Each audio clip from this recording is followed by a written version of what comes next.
और अब हम इनका बोटॉक्स फोरहेड का करने लगे। अगर आप नोट करें तो ये इनकी फ्राउन लाइंस है, ये जो है ना जी, ये एक मसल है यहाँ पे, इस मसल के लिए हमने यहाँ पे इनको लगाना है, और ये एक सेंटर में मसल है, इसको प्रोसेरस कहते हैं। इससे आपको ऐसे लगता है जैसे आप घूर रहे हैं।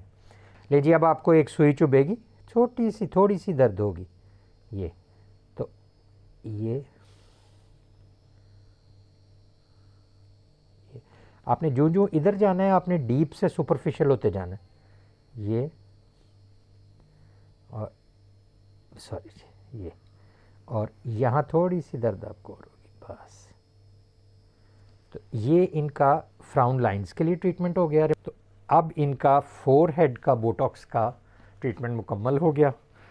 If you like this video, please subscribe and ring the bell.